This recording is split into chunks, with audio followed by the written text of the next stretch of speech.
Hello friend, welcome to my channel JD science classes में आप सभी का स्वागत है।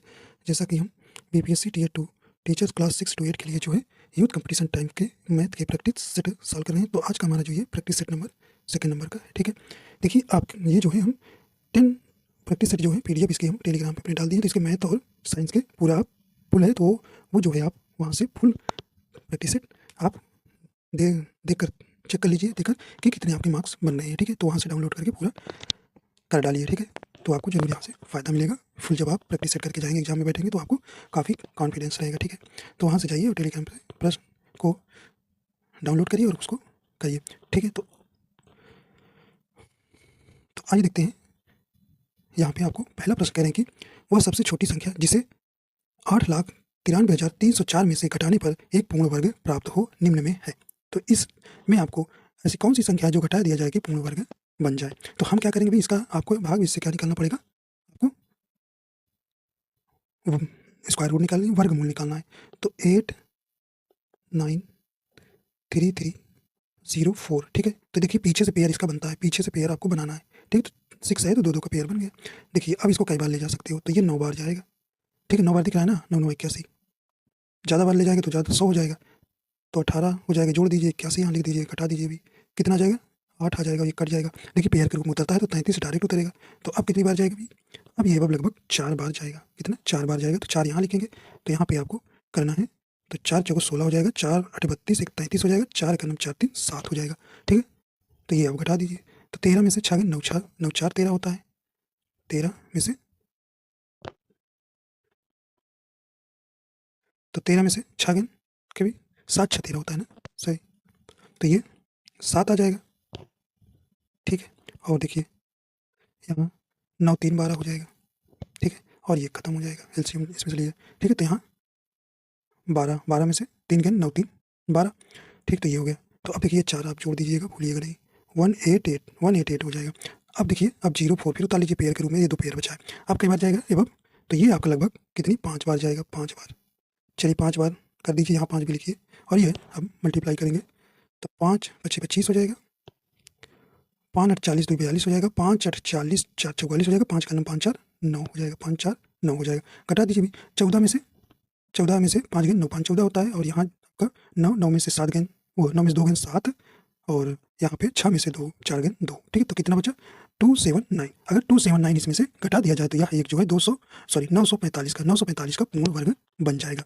ठीक है, तो ऑप्शन नंबर यहाँ पे कौन सा हो जाएगा, ए नंबर आपका राइट हो जाएगा। ठीक, तो क्या करना है इसमें, आपको हमेशा पीछे की तरफ इसका पेयर 2 2 का बनाते आइए। इसमें 2 2 का पेयर बनेगा, 3 की 6 अंक है तो 2 2 का ही पेयर बन गया। तो इसका आप भाग से निकाल लीजिए। वर्गमूल निकालने के बाद जो रिमाइंडर बचेगा वही आपको क्या है इसमें से घटाएंगे, तो ये पूर्ण वर्ग बन जाएगा। चलिए आगे चलते हैं। तो ये आपका ये नंबर ऑप्शन सही हो जाएगा। आइए देखते हैं। देखिए यहाँ पे आपको यानी कि निम्न में से कौन सा कथन सही है, तो आपको सही कथन यहाँ चुनना है। चलिए सही कथन हो जाएगा। देखिए यहाँ पे आपको पहला कथन कह रहा है कि 2 अभाज्य संख्याओं का योगफल सदैव एक अभाज्य संख्या होता है। क्या ये सही है? चलिए चेक करते हैं सही है कि नहीं। तो अभाज्य संख्या क्या होती है, जो स्वयं से या तो 1 से डिविजिबल हो। तो देखिए 2 मान लीजिए, 2 सबसे छोटी है, बस 3 5 और 7।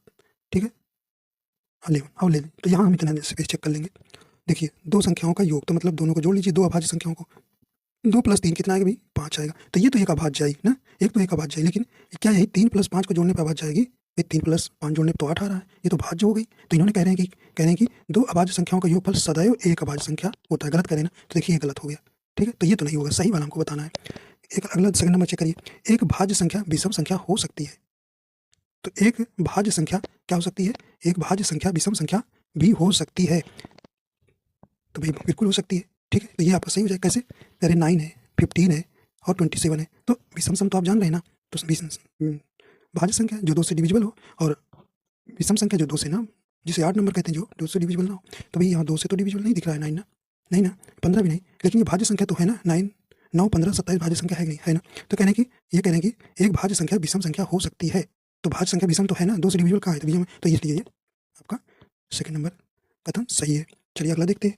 थर्ड नंबर देखिए, कहने की 2 एकमात्र सम अभाज्य संख्या है। हाँ भाई 2 एक क्या है, 2 सम संख्या है, और 2 क्या है, एक मात्र है ना। 4 तो सम संख्या, लेकिन ये अभाज्य संख्या नहीं है ना।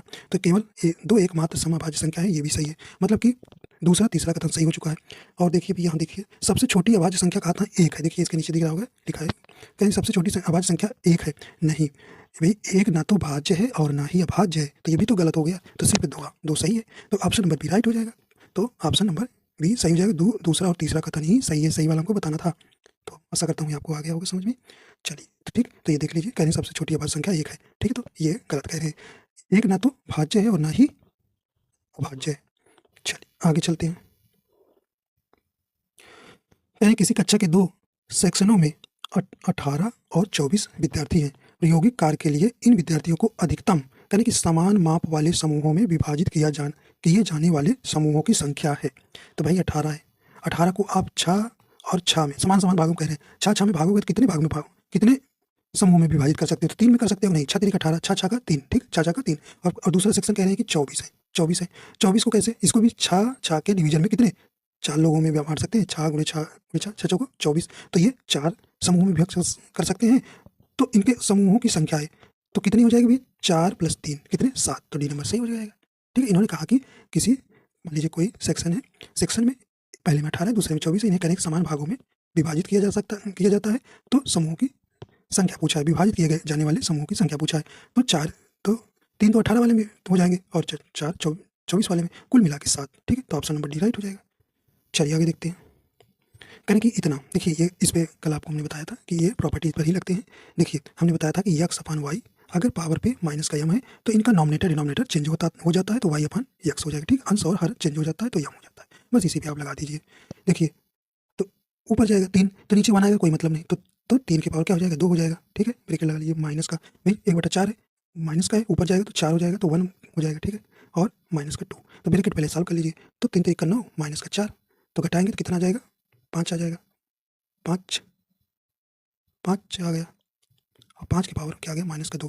देखिए तो कारण बताया था कि जब कोई यक्स से पावर माइनस यम होगा तो वो 1 अपान यक्स से पावर यम हो जाता है। ठीक, तो यही हो जाएगा, यहाँ इक्वल टू लगाइए, तो 1 अपान हो जाएगा 5 की पावर 2 हो जाएगा, और जानते हैं 1 अपान 25 हो जाएगा। ठीक है, 5 का स्क्वायर 25, तो ऑप्शन नंबर बी राइट हो जाएगा। ठीक है, चलिए आगे देखिए, अगला है यानी कि यदि 1.5 गुणे 10 की पावर 6 और 3.7 गुणे 10 की पावर 7 के योग को p इंटू पी गुणे एन 10 की पावर एन के मानक रूप में व्यक्त किया जाता है, तो p 2p प्लस एन का मान क्या होगा? तो हमको p का मान निकालना है और एन का मान निकालना है। ठीक, तो चलो देखते हैं। तो 1.5 इंटू, देखिए योग मतलब जोड़ना है इनको, 10 की पावर 6 प्लस 3.7 इंटू 10 की पावर, देखिए 10 की पावर 7 है, तो इसको ब्रैकेट में आप बंद कर दीजिए, तो इक्वल टू दिखा दीजिए p प्लस 10 की पावर एन। ठीक है, यही कंपेयर करेंगे तो एन और पी की वैल्यू निकलेगी।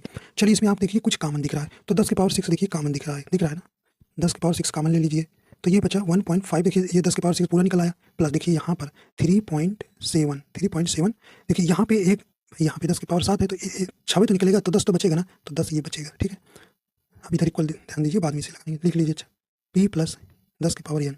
चलिए तो ये 10 की पावर हो गया 6 है, और इनको जोड़ दीजिए, तो देखिए मल्टीप्लाई करेंगे तो ये कितना आ जाएगा, तो 3.7 में मल्टीप्लाई करेंगे 10 का, तो कितना आएगा भाई, 37 आ जाएगा ना, 37 आ जाएगा। तो चलिए तो 1.5 को प्लस 37 में ऐड कर दीजिए, इक्वल दिखा दीजिए p प्लस 10 की पावर एन। चलिए तो ये जोड़ेंगे, तो इधर कहाँ लिखे, यहीं लिख देते हैं, 10 की पावर 6, चलिए जोड़ देते हैं, तो जोड़ दीजिए भी, तो ये आ जाएगा कितना, 8.3.5। ठीक है, और बराबर p प्लस 10 की पावर एन। अब कंपेयर कर लीजिए, तो देखिए p की वैल्यू आया 38.5 और एन की वैल्यू कितना, 10 की पावर इधर 6 है, तो वही 6 हो जाएगा, तो एन बराबर निकल के आया 6 और p बराबर निकल के आया कितना, 38.5। ठीक, चलिए अब इसी में रख दीजिए, तो 2 गुणे 38.5 प्लस 6। ठीक है, प्लस 6, तो ये आप सॉल्व करेंगे कितना हो जाएगा, तो सॉल्व कर लीजिए, तो ऑप्शन नंबर देखिए यहाँ पे, इसका देखिए सॉल्व करेंगे तो 14.7 आएगा। ठीक है, देखिए 2 पंचे 10 हो जाएगा, और 8 दूना 16 एक 17 हो जाएगा, और 2 तिहाई 6 एक 7 आ जाएगा, और दशमलव यहाँ लग जाएगा। ठीक है, दशमलव यहाँ लग जाएगा, और प्लस का 6। ठीक, तो ये आया कितना भी, ये आपका आ जाएगा 14.7 निकल कर, तो यहाँ आपका डी आंसर सही हो जाएगा। ठीक, तो देखिए इन्हीं को दोनों को इक्वल करके मानक रूप में है, कॉमन लेकर पावर को इक्वल जो है उनको कंपेयर कर लेना है, फिर आपका पी की वैल्यू आ जाएगी 38.7, 38.5, और एन की वैल्यू 6 आ जाएगी, तो इसी में रख देना है, सॉल्व कर लेना है। ठीक, तो आपका डी नंबर सही हो जाएगा। देखिए अगला प्रश्न है, अगला प्रश्न है कह रहे कि किसी सम बहुभुज के बाह्य कोण और अंतः कोण का अनुपात 1:4 है, उस बहुभुज में कितनी भुजाएं? तो आपको भुजाएं ज्ञात करना है। तो लगा दीजिए फार्मूला भाई। तो समभुज का प्रत्येक बाह्य कोण बराबर होता है कितना भाई? बाह्य कोण बराबर 360, ठीक है, 360/n होता है, ठीक है। बाह्य कोण बराबर बहुभुज का प्रत्येक बाह्य कोण, ये फार्मूला है 360/n। चलिए रेशियो में तो डायरेक्ट रेशियो में रखेंगे। और एक बहुभुज का प्रत्येक अंतः कोण कितना होता है? 2n 4 वैक्यूम कर दीजिए 90/n होता है, ठीक है। तो समबहुभुज का प्रत्येक अंतः कोण कितना होता है? 2n - 4 × 90/n, ये फार्मूला है।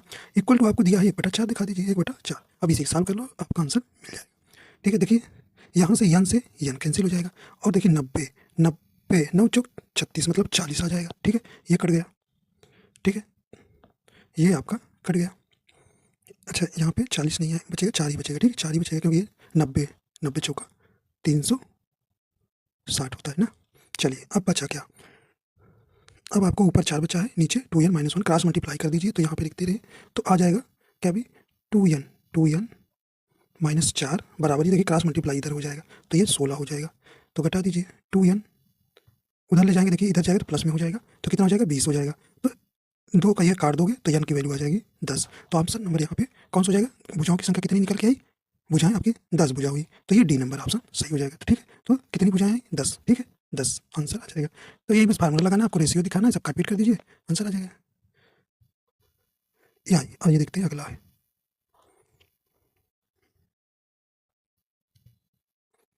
देखिए अगला करेंगे अभिकथन ए, एक अष्टभुज में 8 सममित रेखाएं होती हैं। तो ये कथन अभिकथन ये करेंगे, और कारण इसका आर करेंगे। एक समबाहुभुज में सममित रेखाओं की संख्या उसकी भुजाओं की संख्या के बराबर होती है। तो आपको बताना है कि निम्नलिखित में से कौन सा विकल्प सही है। चलिए तो अभिकथन ये देखते हैं, करें एक अष्टभुज में 8 सममित रेखाएं होती हैं।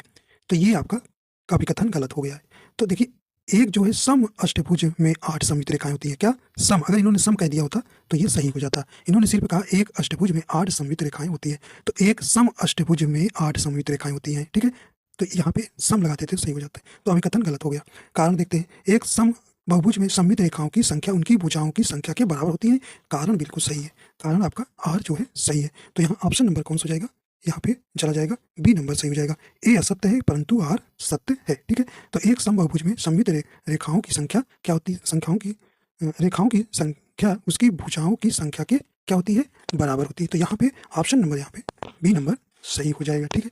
तो देखिए जैसे बहुभुज हो गया त्रिभुज में 3 सममित रेखाएं होती हैं, वर्ग में 4 सममित रेखाएं होती है, और समपंचभुज में 5 सममित रेखाएं होती हैं। तो इसी प्रकार आपको ध्यान रखना है। तो यहाँ बी नंबर राइट हो जाएगा।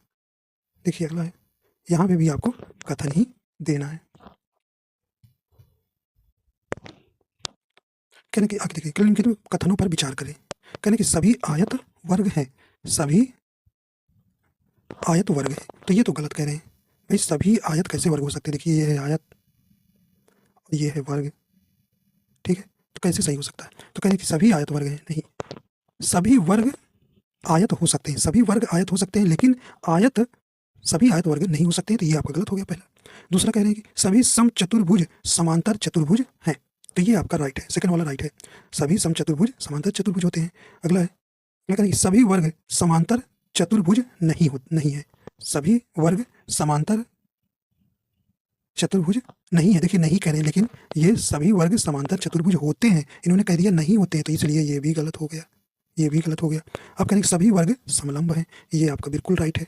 तो देखिए तो दूसरा और चौथा ऑप्शन यहाँ पे सही हो जाएगा। तो किस में जाएगा ये भी? दूसरा और चौथा कहाँ है? देखिए ऑप्शन नंबर डी राइट हो जाएगा। तो 8वें प्रश्न का ऑप्शन नंबर डी सही हो जाएगा, ठीक है। तो यहाँ सभी कह रहे हैं कि सभी आयत वर्ग हैं, सभी वर्ग आयत होते हैं, ना कि आयत वर्ग, सभी आयत वर्ग होते हैं। तो इन्होंने उल्टा कह दिया, तो इसलिए गलत हो गया, ठीक है। चलिए आगे चलते हैं।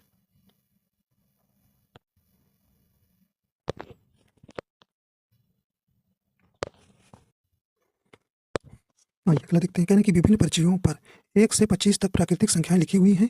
एक पर्ची पर एक संख्या, इन्हें एक बक्से में डालकर अच्छी प्रकार से मिला दिया जाता है। राज बक्से के अंदर से बिना देखे एक पर्ची निकालता है। इस पर्ची पर एक भाज्य संख्या आने की प्रायिकता क्या होगी? देखिए भाज्य संख्या, अब आपको 1 से लेकर 25 तक में एक भाज्य संख्या पता करना है, ठीक है। तो भाज्य संख्या निकाल लीजिए भाई। तो कौन कौन सी है भाज्य संख्याएं? तो 1 से लेकर भाज्य संख्या, देखिए 4 भी आपकी भाज्य संख्या है, 4, ठीक है, 4 हो गई, 6 हो गई, 8 हो गई, 9, 10, 12, 14, 15 भी है भाज्य संख्या, 16, 17 नहीं है, 18 है, 19 भी नहीं है, 20 है, 21 है भाज्य संख्या, 22 है, 23 नहीं है, ठीक, 23 नहीं है और 25 तो ऑलरेडी लेना ही है, 25 है तो 25 से आगे नहीं जाना, ठीक। तो ये गिन लीजिए अब भाज्य संख्या कितनी है, तो 1 2 3 4 5 6 7 8 9 10 11 12 13 14 15, तो भाज्य संख्याएं कितनी निकल के आई, भाज्य संख्या कितनी निकल के आई, 15 आई ना, ठीक। तो भाज्य संख्याएं, तो हमें बताना है कि परिचय एक भाज्य संख्या आने की प्रायिकता है, तो भाज्य संख्या तो टोटल आने की संभावना कितनी है, भाज्य संख्या मतलब कि 15 और टोटल कितनी है 25, कितना भी 25, तो यही आपकी प्रायिकता हो जाएगी, यही आपकी प्रायिकता हो जाएगी। तो काट दीजिए, 5 3 15 5 5 25, राइट आंसर हो जाएगा यहाँ पे आपका बी नंबर राइट हो जाएगा, बी नंबर राइट हो जाएगा, 3/5 आंसर आएगा, ठीक है। तो इसमें कुछ नहीं करना है, कहने की एक कुछ पर्चियाँ हैं जो 1 से लेकर 25 तक हैं, उन पर संख्याएं लिखी हुई हैं और एक बक्से में डाल दिया जा रहा है, तो इसमें राज जो है बक्से से के अंदर से बिना देखे एक पर्ची निकलता है, या क्या संभावना है कि जो जो पर्ची पर एक भाज्य संख्या आने की प्रायिकता क्या होगी, ठीक है। तो भाई हो सकता है वो चौथी निकाल ले, हो सकता है वह 25वीं निकाल ले, ठीक है, 25वीं निकाल ले, ठीक है, 20 की 6 ये 22 था, ठीक है, तो इस हो सकता है वो 21वीं निकाल ले, तो इसलिए कितनी कुल संभावनाएं हैं, तो 15 संभावना, तो टोटल 15 संभावना, टोटल नीचे जितना कुल तो डिवाइड कर देते हैं फार्मूला लगा के, तो 3/5 आंसर हो गया। चलिए आगे देखते हैं, अगला कहने की ये आपका 2 1 3 ये आंकड़ा दिया है, ठीक है, आंकड़ा इतना इतना के माध्य माध्यक बहुलक तथा परिसर का माध्यक क्या होगा, देखिए तो इसमें आपको माध्य निकालना है, माध्यिका निकालना है, बहुलक निकालना है, परिसर निकालने के बाद फिर इनका सबका माध्य मीन निकालना है, तो सबका अलग अलग निकालिए। चलिए देखिए पहले हम क्या निकाल लेते हैं, चलिए पहले हम मॉड निकालते हैं, बहुलक निकालते हैं, तो बहुलक आपको देखिए कौन सबसे ज़्यादा बार आया है, सबसे ज़्यादा बार आया, देखिए 4 4 4 4 सबसे ज़्यादा बार आया है, ठीक है। तो यहाँ पे मॉड निकल कर आ रहा है कितना 4, ठीक है। अब देखिए परिसर होता है, परिसर बराबर रेंज बराबर क्या होता है, मैक्सिमम माइनस मिनिमम, तो मैक्सिमम नंबर कौन सी इसमें है, तो यहाँ पे 13 है, 13 और मिनिमम क्या है 1 है, तो मतलब रेंज निकल के आई 12, तो 2 चीज़ तो आपकी निकल आए। अब देखिए मध्यिका निकालते हैं, मध्यिका कैसे निकलती है, अगर n बराबर इवन है तो आप ये फार्मूला ये लगाएंगे, तो ये आप पहले लीजिए 1 2 3 4 5 6 7 8 9 10, मतलब 10, n की वैल्यू क्या है 10, मतलब इवन है, तो ये फार्मूला आप लगाएंगे n/2 10/2 10 वा पद प्लस n/2 मतलब 10 10/2 10/2 प्लस 1 वा पद पूरे 1/2 लगाएंगे, लेकिन आपको ये पहले आरोही क्रम में लिख लेना है, ठीक, तो आरोही क्रम आप लिख लीजिएगा तभी इसको लगाइएगा अप्लाई। चलिए तो 5 आ गया प्लस 6 आ गया बटे 2 आ जाएगा, ठीक, कट जाएगा ना, 2 पंचे 10, ये 2 पंचे 10, तो ये 6 मतलब 5वां पद और 6ठा पद का जोड़ के उसको भाग देना है, तो 5वें पद पे आपका क्या आएगा, तो 5वें पद पे आपका क्या आएगी, देखिए 4 4 दोनों पे आएगा, तो 4 प्लस 4 बटे 2 तो क्या हो जाएगा 8/2, तो निकल के आएगा कितना 4, 4 मध्यिका आ गई, 4 में भी मध्यिका आ जाएगी। अब देखिए इनको जोड़ोगे तो माध्य आ जाएगा, जोड़ के कितना आएगा, जोड़ोगे तो 50 होगा, ठीक है, जोड़ लेना भाई 50 आएगा, ठीक है, और कुल कितनी है 10, 10 से भाग देगा तो माध्य भी आपका कितना आया 5 आ गया, सब निकल गया, माध्य निकल गया, बहुलक निकल गया और रेंज निकल गई, ठीक है। तो आप सबका जोड़ दीजिए, देखिए सबका देखिए रेंज 13 आया था, प्लस 13 में से 12 आया था, 13 तो मैक्सिमम थी, घटा दिए 12, प्लस मॉड 4 आया था, ठीक है, मॉड 4 आया, मध्यिका भी 4 आया है, और बहुलक जो है सॉरी मीडियन मतलब मीन 5 आया था, सबको जोड़ के 4 से भाग, क्योंकि 4 पार्ट है तो 4 से भाग देना है, तो ये जोड़ के आपका 25 आएगा, 25/4 कर दीजिए, तो ये आ जाएगा 6.25 आ जाएगा, 6.25 सही आंसर कौन सा हो जाएगा, ऑप्शन नंबर ए राइट हो जाएगा, ठीक है। तो इनका सबका मीन निकालना है, मीन निकालना है, मीन मीडियन मॉड रेंज सब निकाल के फिर सबका जोड़ के 4 से भाग देना, वही आपका फिर माध्य निकल जाएगा, ठीक है, ठीक है। तो देखिए मीडियन निकालने के लिए आपके 2 फार्मूला होते हैं, अगर ए ऑड है तो n प्लस 1/2 कर देना, इवन है तो n/2 वापद प्लस n/2 प्लस 1 वापद बाई टोटल, ठीक है। इनको देखिए आंकड़े को आपको आरोही क्रम में लिख लेना है, ठीक है, हमने आरोही क्रम डायरेक्ट नहीं लिखा है, आप लिख के ही वहाँ करिएगा आरोही क्रम में, तभी आपका मध्यिका निकलेगी। चलिए आगे चलते हैं, चलिए आगे देखते हैं, अगला है कहने की दोबारा बनाने पर लोहे की एक बेलनाकार छड़ की लंबाई मूल लंबाई की 16 गुनी हो जाती है, ठीक है, इसकी नई छड़ की त्रिज्या पर क्या प्रभाव पड़ेगा, चलिए तो यहाँ पे आपको बताना है, तो आप पहले बेलन का हाइट क्या है आप एच मान लेंगे और रेडियस आर हो जाएगा, ठीक, तो आई वॉल्यूम बराबर आप जानते हैं बेलन का क्या होता है पाई आर स्क्वायर एच होता है, ठीक है, पाई आर स्क्वायर एच होता है, इक्वेशन फर्स्ट मान लीजिए, ठीक है, और दूसरा कह रहे हैं कि दूसरा आप हाइट एच मान लीजिए, कैपिटल एच मान लीजिए, ठीक है, और रेडियस कैपिटल आर मान लीजिए, तो एच जो है हाइट की कितना गुना है 16 गुना, 16 गुना स्मॉल एच के है, ठीक है, स्मॉल एच के हो जा रही है ना, करें कि लंबाई मूल लंबाई की 16 गुनी, ठीक है, तो मूल लंबाई पहले कितनी थी एच थी तो उसकी 16 गुनी हो जा रही है, ठीक है। तो ये हो गया। तो अब इस प्रकार आपका वॉल्यूम कौन सा, देखिए अगर बेलनाकार छड़ की लंबाई दोबारा बनाने पर तो उसका वॉल्यूम क्या होता है, इक्वल होता है, ठीक। तो वॉल्यूम नहीं बदलेगा। तो अगला वॉल्यूम क्या आ गया भाई, ये आ गया पाई आर स्क्वायर 16 एच हो गया, ठीक है, एच हो गया।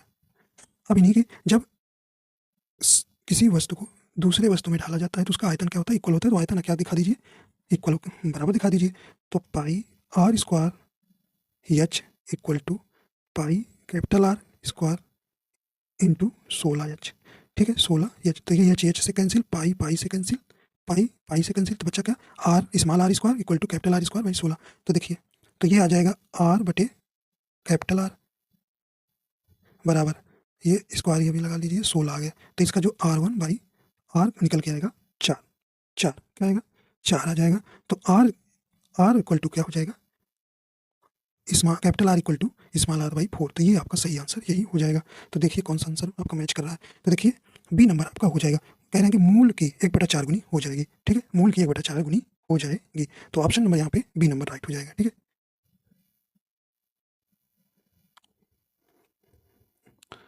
अगला देखते हैं। कह रहे हैं कि तार के 2 टुकड़े और प्रत्येक की लंबाई 144 सेमी है। तार के एक टुकड़े से एक वर्ग तथा एक दूसरे टुकड़े से एक बंद आधार का अर्धवृत्त बनाया जाता है। वर्ग के क्षेत्रफल और अर्धवृत्त के क्षेत्रफल का अनुपात क्या है, ठीक है। तो 2 तार हैं, एक से आपको क्या बनाया जा रहा है, एक से वर्ग बनाया जा रहा है और एक तार से अर्धवृत्त बनाया जा रहा है। तो इन्हीं अर्धवृत्त और वर्ग का क्षेत्रफल का अनुपात बताना है। चलिए भाई, तो यहाँ पे आपको बताना है, ठीक। तो ये जो वर्ग का परिमाप, तो तार के टुकड़े की लंबाई ही वर्ग का परिमाप होगा, ठीक है। वर्ग का परिमाप होगा तो 144 बराबर 4 ही हो जाएगा। वर्ग का परिमाप बराबर क्या होता है, 4 गुनी भुजा। तो ये काट दीजिए, तो अभी रेन काट, चलिए तो इसको लिख सकते हैं, अभी नो काटिए, ऐसे रखने दीजिए, वहाँ पे रखेंगे कट जाएगा ऑलरेडी, ठीक है। तो ये क्वेश्चन फर्स्ट आ गया, ठीक है, क्वेश्चन फर्स्ट आ गया। अब कह रहे हैं कि तार के टुकड़े की लंबाई अर्धवृत्त का परिमाप बंद वाले आधार के बराबर होगा, ठीक है। तो 144 इक्वल टू, तो अर्धवृत्त का क्षेत्रफल 2 पाई आर बाई 2 कर देंगे प्लस 2 आर, 2 आर, ठीक है। चाहे पाई बट पाई प्लस 2 आर करेंगे या 2 बाई बार, तो 2 कैंसिल हो जाएगा, ठीक है, 2 कैंसिल हो जाएगा। चलिए 144 equal to pi R plus 2 R, ठीक है, 2 आर। तो ये आप पाई का मान रख दीजिए, तो 22/7। तो इसको देखिए 22/7 रखेंगे तो 7 दूनी 14 हो जाएगा, 14 और 22 कितना हो जाएगा, 14 22 कितना हो जाएगा,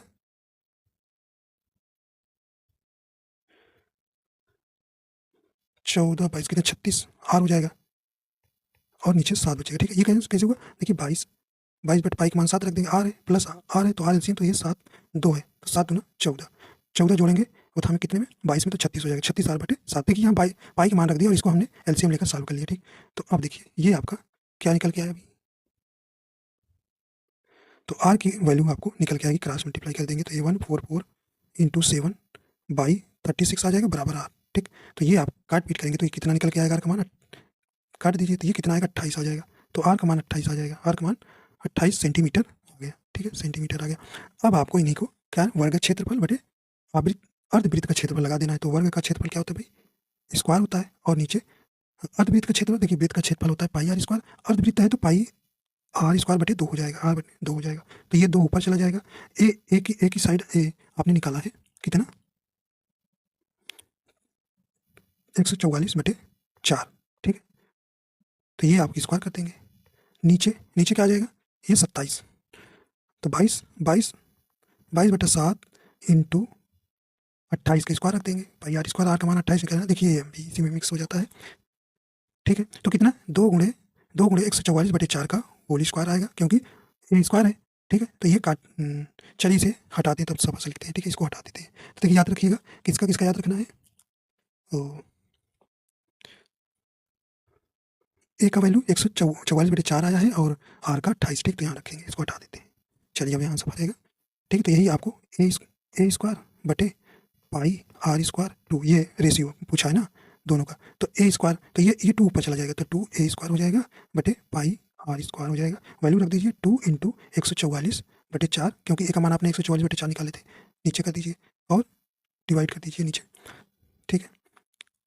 और अब देखिए 22 बटा 7 इंटू आर का मान 28 स्क्वायर कर देंगे, ठीक है। तो अब इसको सॉल्व करिएगा, सॉल्व करने के बाद आपका आंसर आएगा किसका, तो ये आएगा 81/77 आएगा, 81/77 आ जाएगा। तो यहाँ पे आपका राइट आंसर कौन सा इसमें हो जाएगा, तो ये देखिए ऑप्शन नंबर यहाँ पे सी नंबर आ जाएगा। सॉल्व कर लीजिएगा, ठीक है, नहीं तो बहुत बड़ा वीडियो हो जाए, तो ये आप सॉल्व करिएगा। 2 गुणे 144/4 का होल स्क्वायर करेंगे और नीचे 22/7 और 28 को सॉल्व करेंगे, तो ये आपका निकल के आएगा ऑप्शन नंबर सी, ठीक है। देखिए अगला है, किसी समलंब का क्षेत्रफल इतना है 512 सेंटीमीटर स्क्वायर है, उसकी दोनों समांतर भुजाओं की लंबाई 17 सेंटीमीटर तथा 23 सेंटीमीटर है और समांतर भुजाओं के बीच की दूरी 16 सेंटीमीटर है। समलंब का परिमाप क्या है, चलिए समलंब का परिमाप आपको बताना है। तो ये आपका समलंब है,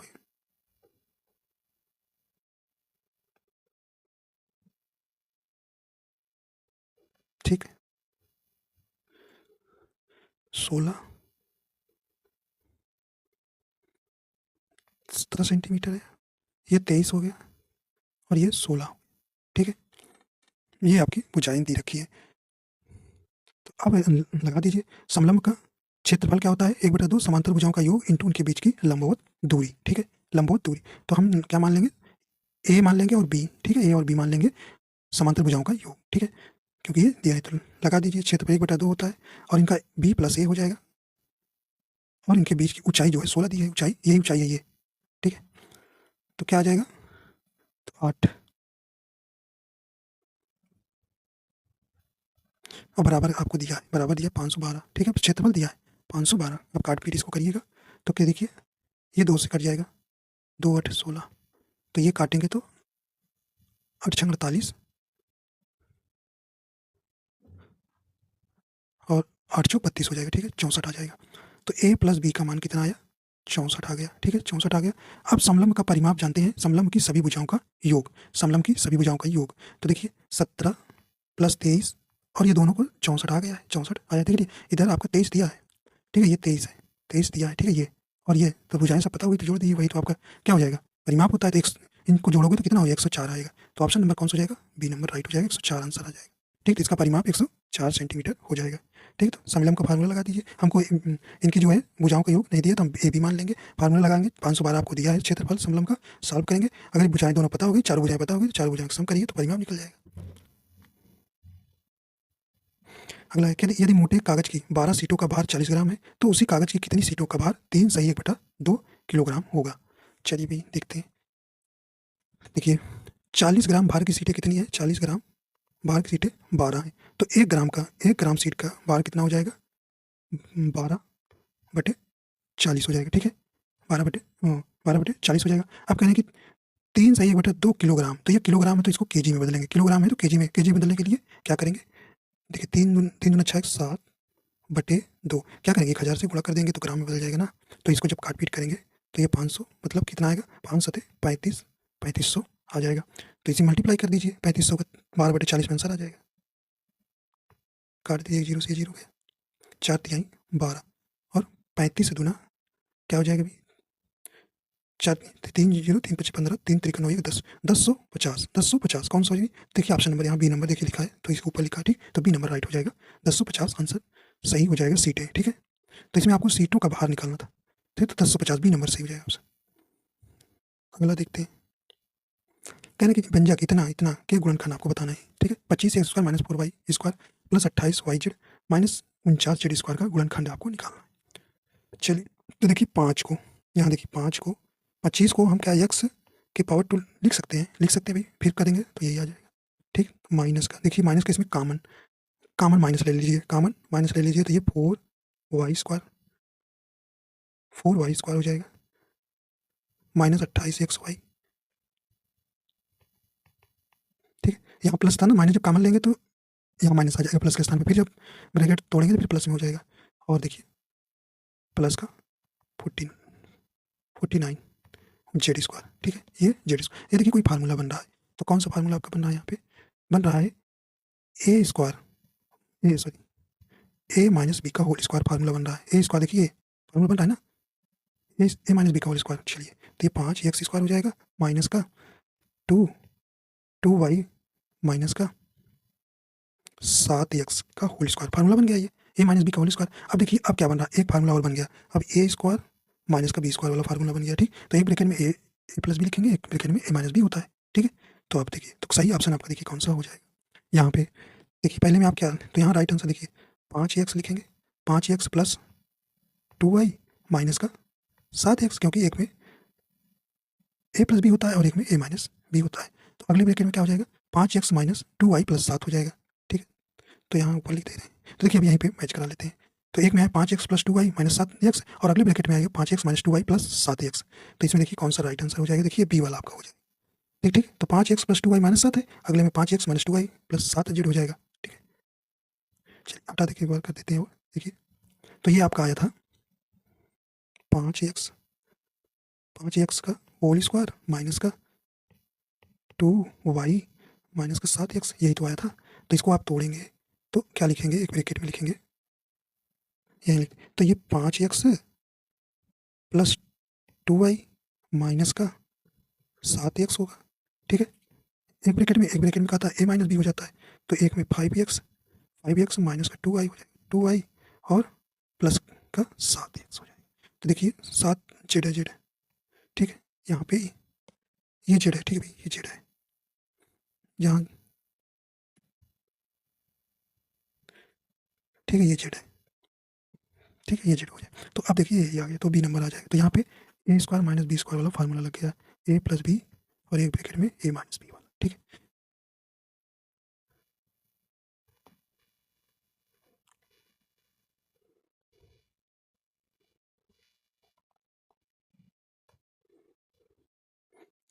कहने कि यदि 3m माइनस 1/3m बराबर 3 है, जहाँ m नॉट इक्वल टू 0, तो m square plus 1/81 m square का मान बताना है। चलिए बताते हैं इसको। तो क्या करिए, तो इनमें आप क्या करिए, 3m माइनस का 1/3m इक्वल टू 3 में क्या करिए, 3 से भाग दे दीजिए।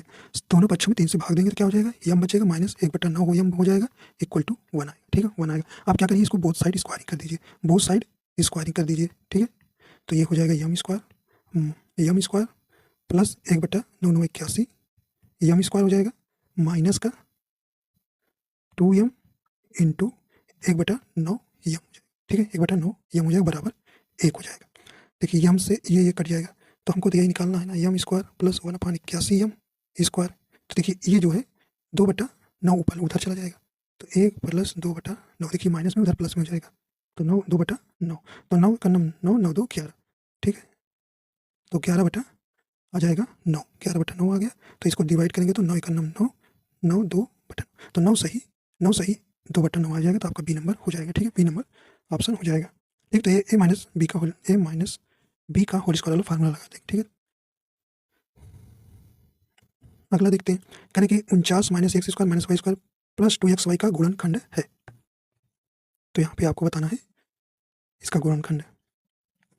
चलिए तो ये देखिए ये 49 को 7 के पावर 2 लिख सकते हैं ना, 2 लिख लीजिए, और देखिए माइनस, इसमें कॉमन माइनस ले लीजिए तो वाई स्क्वायर बचेगा, प्लस का देखिए माइनस है तो वाई हो जाएगा, प्लस हो जाएगा वाई स्क्वायर, और प्लस है तो माइनस 2xy हो जाएगा, 2xy हो जाएगा।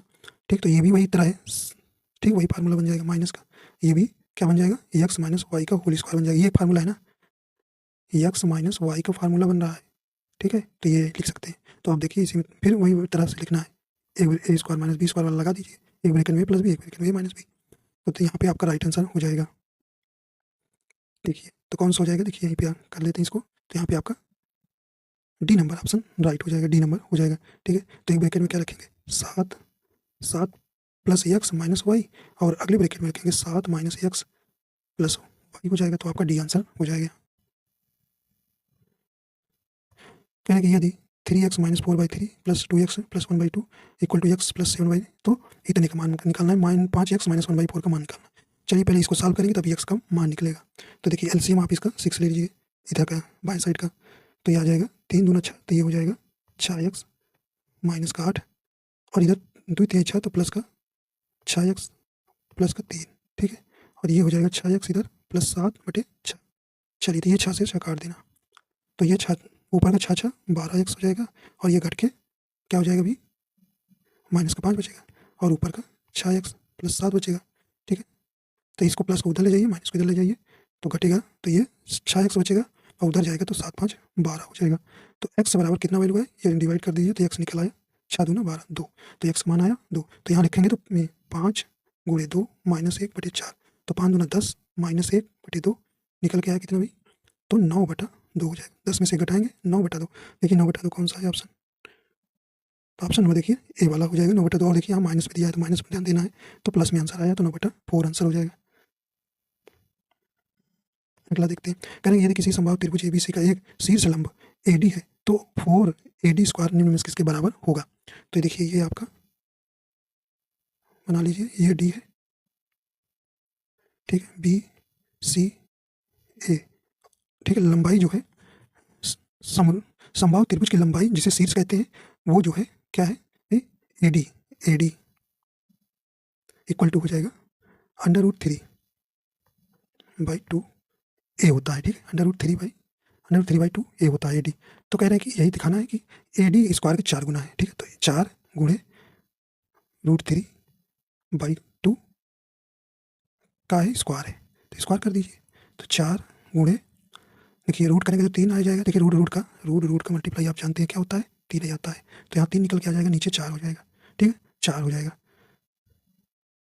और देखिए ए भी यहाँ रखिए, ए, तो ए स्क्वायर ही रहेगा, तो ये 4 से 4 कट जाएगा, तो आंसर कितना आ जाएगा 3A², 3A² आ गया, ठीक है, 3A² हो गया। अब 4AD² इक्वल टू हो जाएगा 3BC² के, 3BC² के, तो कौन सा हो जाएगा, तो ऑप्शन नंबर कहाँ हो जाएगा, ए नंबर राइट हो जाएगा, 3BC², ठीक है, ठीक है। आइए देखते हैं एक क्वेश्चन और है, कहें कि यदि किसी संभावित त्रिभुज एबीसी का एक शीर्ष लंब एडी, अरे भाई ये नीचे वाला भाई 20वां क्वेश्चन, ये किसी त्रिभुज एबीसी की भुजा बीसी पर एक बिंदु डी स्थित है तथा डीबी को ई तक बढ़ाया गया, यदि AB बराबर AD तो कोण ABC बराबर 120 है, तो कोण BCA बराबर 25 है, तो कोण CAD का मान होगा। चलिए इसको फिगर बनाते हैं भाई, तो ये आपका फिगर बन जाएगा,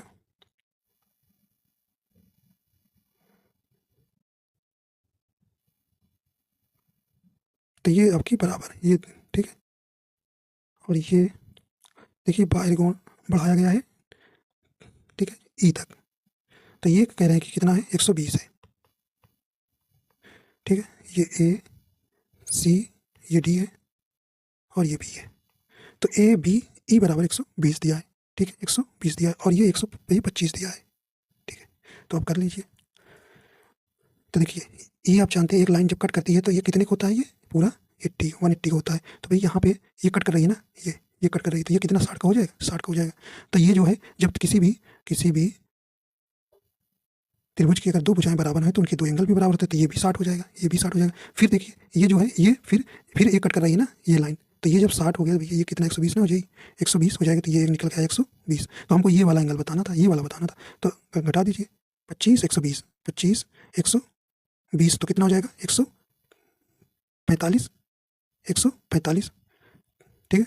तो 25 120 45 और ये तीनों कोणों को कितना 160 180 होता है, 180 में से घटा देंगे तो कितना आएगा 35 डिग्री आ जाएगा, कितना 180 में से 45 घटाएंगे तो 35 डिग्री आएगा। तो ऑप्शन नंबर कौन सा हो जाएगा, यहाँ पे बी नंबर आपका राइट हो जाएगा, बी नंबर राइट हो जाएगा। इस तरह से आपको निकाल लेना है, ठीक। तो ये ध्यान रखिएगा, बस ये कट करती है तो ये भैया ये 120 है तो ये 60 हो जाएगा, ठीक है। तो यही आपको नियम लगाना है, ठीक। तो यहाँ एक और तो आंसर आ गया। अब आप देखिए एक और बता देते हैं, देखिए अगर कोई ट्रेंगल है तो इसकी बाहर की तरह अगर बढ़ाई गई है तो ये जो एक्सटर्नल एंगल होता है वो इन दो सामने वाले इंटरनल एंगल के क्या होता है, बराबर होता है।